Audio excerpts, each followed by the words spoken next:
episode number 219.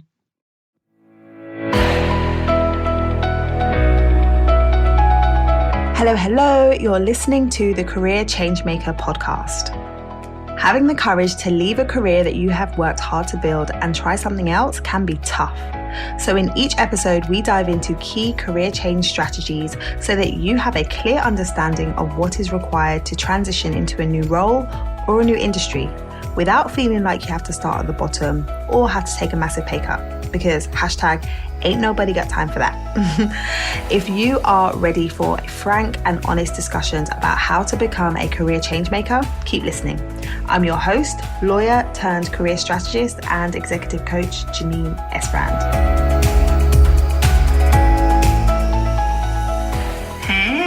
Hey, how are you doing? I hope you are good. So today, we are diving into another topic as part of the visibility series that we have been doing over the past 2 weeks. We are talking about the fact that you can make your next best career move sooner than you probably think. I'm going to talk about moving sooner than you think. And the reason why I'm talking about this today is because I hear way too often from clients, from women that I speak to, that they will do it after, or they have to wait. And I don't really think that we need to do that. In fact, I know we don't need to do that. And so I want to dive in today and just speak to you about how you can be thinking about your timeline. If you are a female professional, if you have a professional services background, so whether you're a lawyer, you're an accountant, you're a consultant, I'm particularly talking to you because I see that the structure that is in place in many organizations or many firms can cause us to feel like we need to be doing more and doing more and doing more before we're able to really be eligible to step up.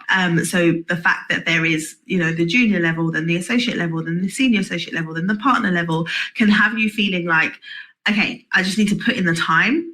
And if I just put in the time and I put in enough time and I put in enough effort and I put in enough hard work, then I will be promoted and then I will get recognized and then I'll be able to move up to the next level. Whilst that does happen for some people, it doesn't happen for everybody. And the reason why it doesn't happen for everybody is because it isn't just that. It isn't just working hard. It isn't just having your head down. It isn't just doing the work. There's other things that are at play. There are other things that people know to do that you may not be doing, that accelerates their growth and accelerates their development and accelerates their advancement. So oftentimes the belief that you can hold is that my work will speak for itself. I don't want to come across as big-headed. I don't want to come across as the person who's always talking about what it is that I've done or what it is that I've achieved. And so talking about what I'm doing is not a good thing. And instead, I should allow my work to speak for itself. If my work is good, if the impact that I'm creating is clear, then of course I will get promoted. Of course I will be recognized. And in an ideal world, yeah, that would be how it works. But in the real world, it is not. I was just having a conversation with an amazing fellow coach called Jazz Marfo. I was being interviewed on her podcast. And we were just talking about the fact that for many of us, we are operating in environments where there is a playbook for success. There is a playbook for success. There is a playbook that is unspoken, unwritten, but many people know that it's there and many people comply with it or subscribe to it. But the problem is that playbook has pages missing for many of us.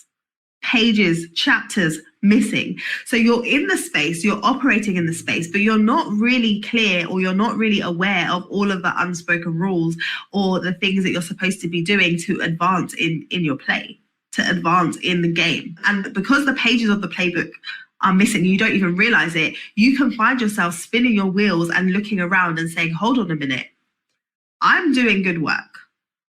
I'm doing the things. And I'm seeing my peers who are also doing the things, but then they seem to be advancing and I'm not advancing. So the problem really is that you are not seeing everything in the round in terms of what it is that you actually need to be focused on and what it is that you actually need to do. And I'm going to say it like, if you are a woman and if you are a woman of color, there are some specific nuances around your experience and your background that may be playing into the challenges that you're facing right now. One of them is our perception or the emphasis that is placed on hard work. So I know for me growing up, I remember from as young as being maybe like 8, 9 years old, my parents saying to me, like, you need to work twice as hard as your peers. Why? Because you're going to get judged differently to your peers. Even when it came to like getting in trouble and stuff, like my parents would be like, if you're going out with your friends and everyone gets in trouble, like you're the one that's going to get in more trouble. So from a young age, it is shared and it is reinforced that one, you need to work harder than everybody else. And two, you need to make sure that you don't do anything to step out of line because you will be reprimanded harshly. So the combination of those things, that you have to work harder than everyone else and then you have to stay in line, causes you to just get in the space and try and just do the things that you've seen that other people are saying that you're supposed to do, and causes you to prioritize working hard because you are conditioned to work hard. And I'm not saying that working hard is a bad thing. Working hard is brilliant. You are good at that, because otherwise you wouldn't have got to this stage of your career. But what I'm saying is working hard is not the only thing. What you need to also be able to do is articulate the value of what it is that you've been doing. And that is the piece that is missing. And when I say that you can move and make moves in your career sooner than you think, it's because you don't actually need to put in more time. You don't actually need to go and get another degree. You don't actually need to feel like, okay, I need another certification. Right? Like if you have been working in your field for 5 years, 7 years, 10 years, and you know your stuff and you're ready to step up to that next level, then getting more education isn't necessarily the thing you need to focus on. Because what's the point? What's the point of getting more accolades if you haven't already been talking about the ones that you have? If you haven't already been articulating the value around the things that you have already accomplished and that you've already achieved? If you haven't mastered the skill of doing that already, then going to get more isn't actually going to move the needle, because you're not going to be talking about that either. You're not going to be articulating the value of that either. And so rather than be focused on, okay, I need to do more, it's, okay, what do I do with what I already have? How am I positioning what I already have? How am I speaking to the value and the relevance of what I already have? And if I'm not doing that, then there's the gap. If I'm not having strategic conversations with the right types of people, then how am I going to make sure that I'm getting in front of the people that are the decision makers, the powers that be? If they don't even know who you are, if they don't know what you stand for, if they don't know what contribution you bring, then how easy is it for them to talk about you when you're not in the room? It isn't. It isn't. So the people that are getting promoted, the people that are advancing, are the people who are on the lips of the powers that be. Like, you want your name to be spoken in rooms that you aren't in. You want people to be saying, hey, have you seen the work that Chanel's been doing lately? Amazing. Have you seen how she did that project and actually she helped us to increase our revenue, or she helped us to reduce risk, or she built a great relationship with that client and now they're staying on when they were going to leave and go to a competitor. Like, pay attention to what is actually moving the needle for them, and make sure that you are positioned as someone who is aligned with the growth strategy and the development of the organization. But like, make sure they know about you. Make sure they know about you. So if you feel like you are just doing the work and you're not getting in front of, you're not visible, and you're not somebody that people are referring to within your organization, then that's where the work needs to be. That's where you need to be focusing your energy, not just doing more, not just, okay, I'm just going to get my head down and I'm just going to do more work, because you can be doing more work in an area which isn't actually moving the needle. Like, you can be doing more work on like invisible stuff. So you can be doing more work that is, within the remit of your job description, like the things that you are paid to do. Like, you can be working hard on those things, and like, those things are a given though. They pay you to do the job. So it's in your job description. They pay you to do your job. So if you're just doing that and you're doing more of that, like, that's not helping you to stand out.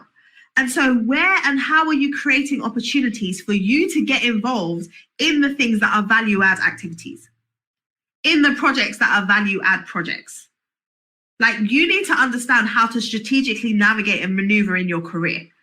There is the doing the work piece and there is the management of your career piece. And what I see with way too many women is that that side of the table is missing, or that side of the equation is missing. We are not managing our careers. We are not leading in our careers. We are not being intentional about where we're driving things forward, because we're just busying ourselves doing the work in the career. But it's like, you've got to manage your career so that you can move forward and advance in the way that you want to advance. I love that Chanel said that's exactly what I want. A sponsor, yes. In order to get a sponsor, you need to position yourself to get known by people within the organization so that they want to sponsor you. So they see there's going to be fruit coming from that sponsorship. Like, they recognize that, okay, if we sponsor this person and they are able to move up, they are going to help us to drive results even more, because we've seen it. We've seen the potential. We've noticed, right? Like, that has to happen. That has to happen. And so that is what I want you to be focused on. If you know that you want to be making moves, rather than giving yourself, okay, 6 months, oh, I'm just going to stay here for 6 more months, and then I'm going to put myself forward for promotion, or I'm just going to work a bit harder and like go and get another certification, or I'm just going to hone my skill set in this area, or I'm going to fill in the blank, right? Rather than just stalling, and let's call it out for what it is, because sometimes it is. Rather than stalling and saying, I'm going to do all of these things before I start doing the hard stuff, before I start doing the uncomfortable piece, before I start positioning myself and really getting visible, I'm going to stay doing this stuff because this is where I'm comfortable. Like, I'm comfortable doing the hard work. I'm comfortable doubling down there. We can spend time stalling in that space because we don't want to step into the area that is uncomfortable. We don't want to stretch ourselves. We don't want to step outside of our comfort zone. Because let's be real, being visible requires vulnerability. Like, being visible is not comfortable, particularly if you're not an extrovert. Like, I'm an extrovert. I like talking to people. I like being out there. Not everybody's that way. And for some people, you might be an extrovert, but you don't feel comfortable doing it in the workplace. But in order for you to grow, it is imperative that you start getting comfortable with being uncomfortable. I'll say it again. In order for you to grow, it is imperative that you start getting comfortable with being uncomfortable. Why? Because at every season of growth or every stage of growth, it requires you to become a different version of yourself. I love the analogy of the caterpillar and the butterfly. Like, let's think about that. Let's think about what is it that is required for a butterfly to turn into a caterpillar.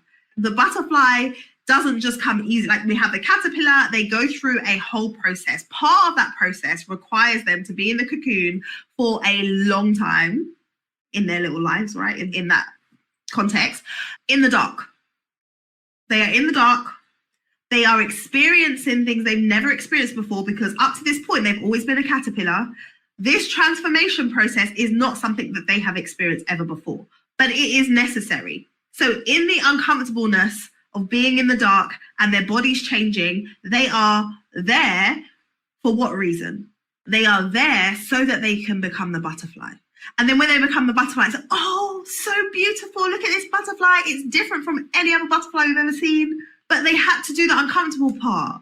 Otherwise, they wouldn't have become the butterfly. And I think for many of us, we are in caterpillar status for way too long because we don't want to get into the cocoon and we don't want to do the work that is required to transform us into who we know we can be.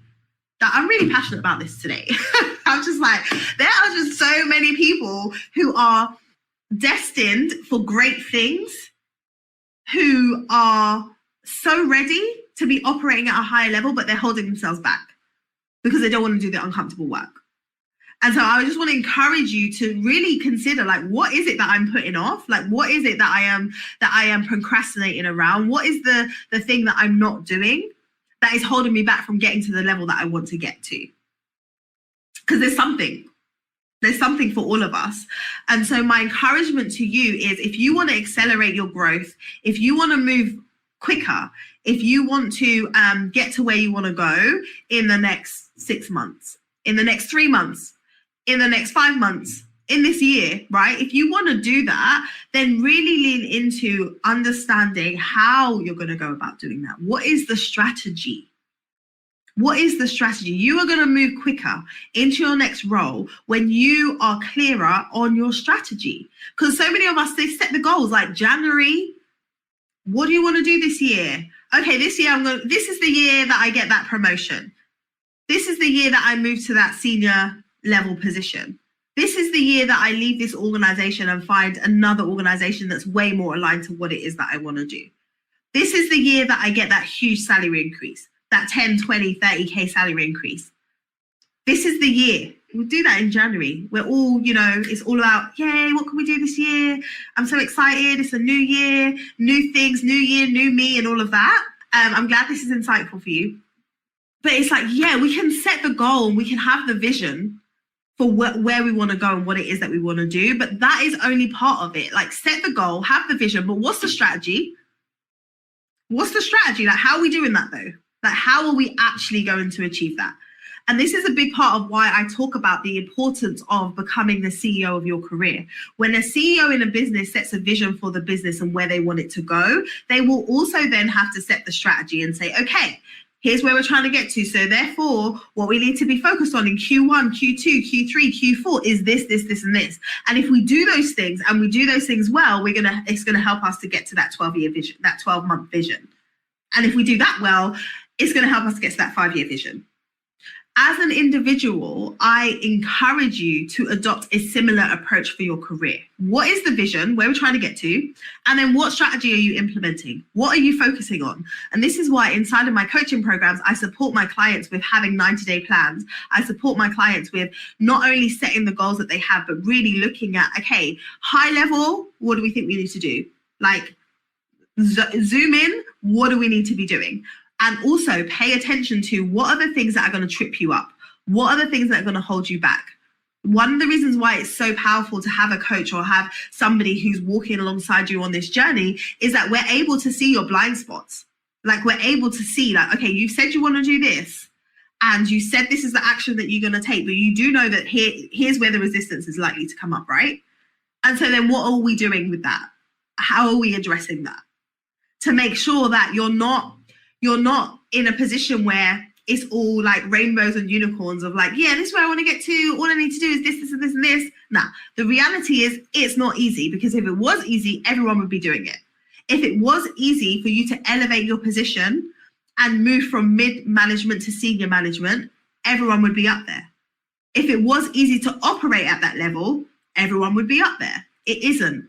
It isn't. But just because it's not easy doesn't mean it's not something you should aspire to. It's more about saying, I know it's not going to be easy, so therefore, let me get the support that is required for me to get there.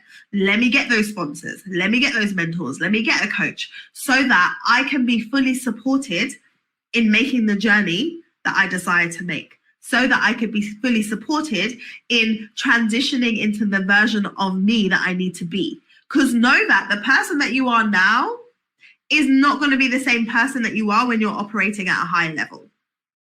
It's not going to be the same person that you are when you're promoted. Like, I will tell you that becoming a business owner, making the transition from having a business on the side of my legal career to being full-time business owner has been a real transition. Really stepping into that leadership position has been a transition. It's been uncomfortable. There's so many things I've had to learn about myself. There's things I've had to adjust. There's things I've had to adapt. When I was a trainee lawyer, it was very different from me operating as legal counsel within a global organization. Very different. When I was a trainee, I had someone I could ask the questions of. I'm not sure about this. What do you think? I'm not sure. Is this okay? Can you check my drafting? Can you look at this email? I'll copy you in. There was a safety net around that.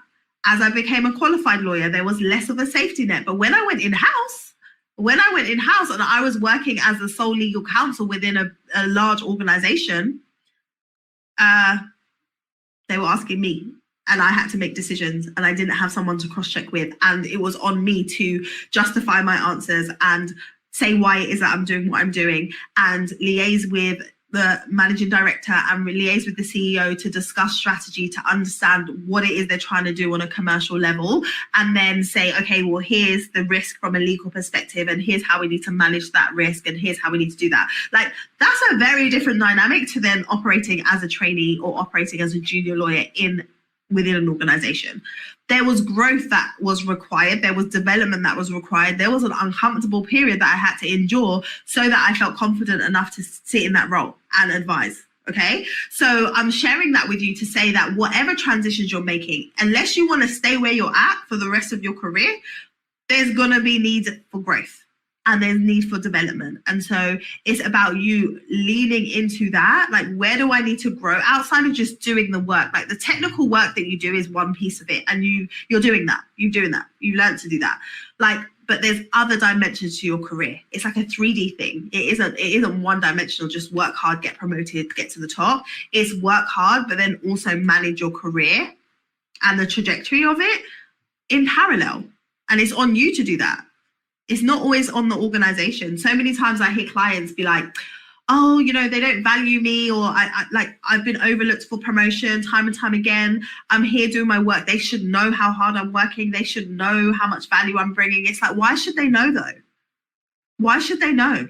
Everybody's busy. There's a lot going on in everybody's lives, professionally and personally. So why do you think that someone else should have a check on what it is that you're doing and be paying attention to everything that you're doing? They're paying attention to what they're doing. So it's your job to make sure that what you're doing is on their radar. It's not their job to make sure that what you're doing is on their radar, right? Like, I'm not saying that your managers don't need to be appraising you and giving you feedback, but like, also be proactive with that. Have you had a review in the last 6 months? Have you had an appraisal in the last year? If not, why not? And then it's like, well, they're so busy. I sent an email and they never got back to me. Did you follow up? Did you suggest a time to meet on their calendar? Because if not, that's on you, right? Because like, you are, and I've said this before in previous lives, like, you are the only person that's going to care as much about your career, right? You're the only person that's going to care this much about your career. Other people may care about your development, but you're the person that's going to care the most. And so we've got to recognize that and act like that when it comes to making moves. I want to encourage you to become the type of person who is intentional about where you want to get to in your career, and to believe that it's possible for you to operate at the level that you want to operate at. Believe that you can do it, but become the type of person who's intentional. So if you know that the outcome is, I want to get promoted, if you know the outcome is that I want to land a new opportunity that's paying me more, that is giving me more exposure, more benefits and all of that, how are you showing up for that? How are you showing up? And really paying attention to, like, what version of myself do I need to be? Am I in caterpillar land, or am I on my way to becoming my butterfly? Because if we are just content and happy with just staying at caterpillar level and not going through any kind of transformation, then stay there and be content. But don't stay there and then complain. Like, don't stay there and be chewing your spouse's ear off every week when it's like, oh my goodness, I was in the meeting and they didn't listen to me, or they didn't give me the opportunity to speak, or, oh, so-and-so just started in the organization and they've been promoted ahead of me. It's like, are we doing all that we can do outside of just doing the work? Being proactive is major. It really is. Like, many of us are passive, very passive as it pertains to our career development, and there's opportunity to become active. There's opportunity to become proactive in the way that you're showing up and like what it is that you're doing. If you think about any of the people that you admire, if you think about companies that are big and well known, they position themselves for that. They position themselves for that. It isn't by happenstance. It isn't by accident.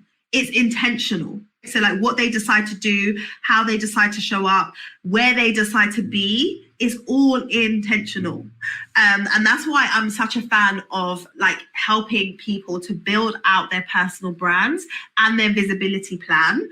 When it comes to advancing your career, it isn't just about picking up the phone to a recruiter and saying, hey, I'm looking for a new opportunity. What have you been doing on the back end in terms of building out assets, in terms of building out presence, in terms of building out positioning, so that when you do call a recruiter, like, you are a no-brainer candidate. Like, many of us are just in our roles while we're happy in our roles, just doing our roles and not paying attention to anything else. And then as soon as you start getting frustrated because maybe there's a management change, you got a new boss and you're not really vibing with that new boss, or like you feel as though things have shifted, there's a change in the types of clients that you're working with, there's a change, and you're like, okay, now I'm ready to make a move. Like, some things have changed that have caused me to be ready. It's like, okay, now you're ready to make a move, but what have you put in place before that's going to help you to accelerate at a time where you're ready? Like, we can't wait until we're ready to make a move to start doing the work. The work should be something you're doing consistently, so that when you're ready to make a move, you could just step things up. You could just be like, okay, like, I have all these things in place, and so now let's go. And so my encouragement is, let's not be just like start with it. It's like recognizing that career development and career advancement is an ongoing thing that we should be paying attention to. And if you're in a season now where you're like, yeah, I want to kickstart that. And yeah, I do. I know that I don't want to be where I am in the next 3 months, 6 months. Then let's have a conversation. I'm just opening up enrollment on my coaching program where I support you with articulating your value, with positioning yourself, with building out a personal brand, and really making sure that you're doing what is required so that you can attract the type of roles to you that are right for you. And so if you are a female professional with a professional services background, if you're a lawyer, an accountant, a consultant, and you've been in your role for a while and you know that it's time to make moves, let's talk. Let's have a conversation and see if the program can be a good fit for you, because too many people are just waiting. What are we waiting for? Let's stop waiting. Let's start positioning ourselves for what it is that we want. Because, I mean, think about it though. If you are waiting and you know you want to step up into a new role and you are looking to secure a 20, 30, 40, 50K salary increase, how much money are you leaving on the table while you're waiting? Like, how much money are you leaving on the table? I worked with a client about a year ago who had been wanting to step up to director level for a long time. Good 3 years. She was doing the things. She was doing a lot of the roles, the tasks that are required at that level, but she was doing them for someone else. So she'd do them, give them to someone else, and then they would sometimes take credit for it, or they would sometimes use it.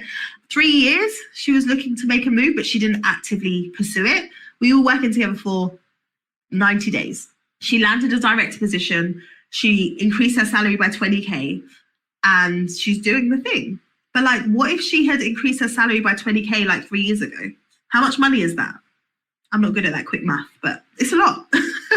And so let's be thinking about what we're leaving on the table while we're procrastinating. What are we leaving on the table while we're waiting for tomorrow or next week or next month or next year? All right, I'm going to stop now. I hope you have a wonderful day, and I will be back. Thank you so much for taking the time to listen to today's episode. If you enjoyed what you heard, then I want to remind you that caring is sharing. Share this episode out with somebody else and head over to your podcast app to leave us a rating and review. For every rating and review that you leave, it helps us reach more people. It helps more people find the show. So I'd appreciate it if you go and do that right now. Thank you so much.